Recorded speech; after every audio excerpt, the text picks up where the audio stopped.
সবাইকে আপনারা সবাই কেমন আছেন? আশা করি ভালো আছেন।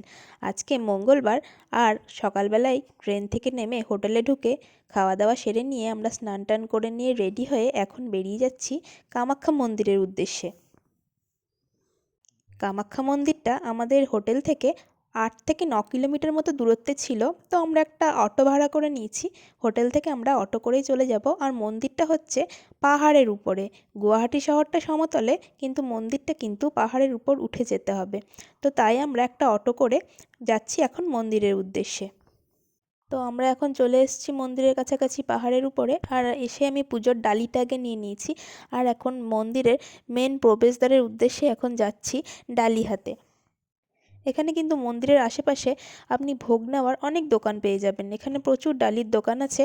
আর সবথেকে আরেকটা ভালো ব্যাপার যেটা, সেটা হচ্ছে এখানে কিন্তু প্রত্যেক দিন দুপুরবেলায় ফ্রিতে ভোগ খাওয়ানো হয়। তার জন্য কিন্তু একটা কুপন কাউন্টার আছে, সেখান থেকে আপনার ফ্রি যে কুপনটা সেটা কালেক্ট করতে হবে এবং তারপর আপনি ফ্রিতে এখানে কিন্তু ভোগ খেতে পারবেন। আর ভোগটা কিন্তু বেশ ভালো খাওয়ায়। আমরা যেহেতু জানতাম না, সেজন্য হোটেল থেকেই খেয়ে এসেছিলাম। আমরা যদি আগে জানতাম, আমরা কিন্তু অবশ্যই এখানেই ভোগটা খেতাম।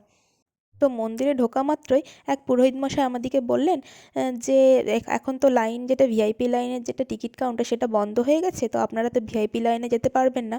আর আমাকে যেটা মেন লাইন, সেখানে দাঁড়ালে অনেকটা টাইম লেগে যাবে, অনেক রাত্রি হয়ে যাবে। তো আমাকে টাকা দিন, আমি ভিতরে গিয়ে পুজো করিয়ে আনবো আর আপনাদের 2 নম্বর গেট থেকে মায়ের দর্শন করিয়ে দেবো।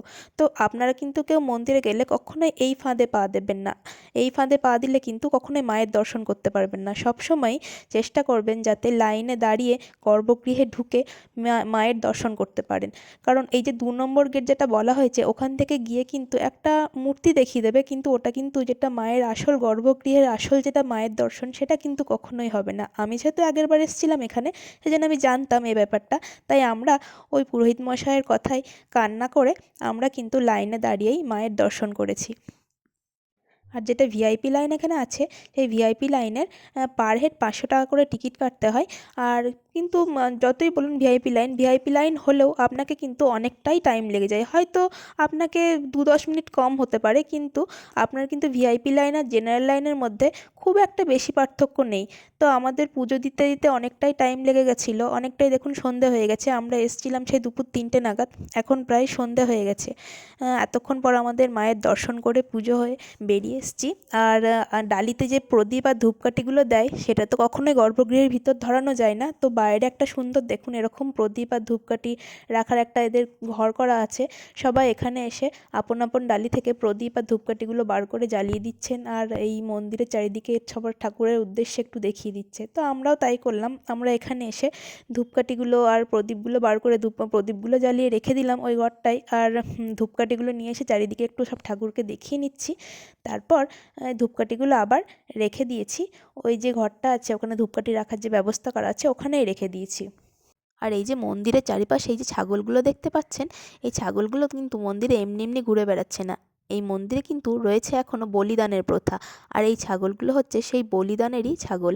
এই ছাগলগুলো এখন হয়তো রাখা আছে, বড় হবে তখন পরে হয়তো এগুলোকে বলি দেওয়া হবে, সেই জন্যই।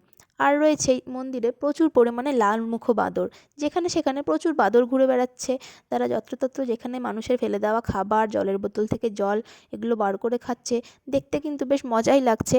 অহনও কিন্তু এই বাঁদরগুলোকে দেখে ভীষণ মজা পেয়েছে।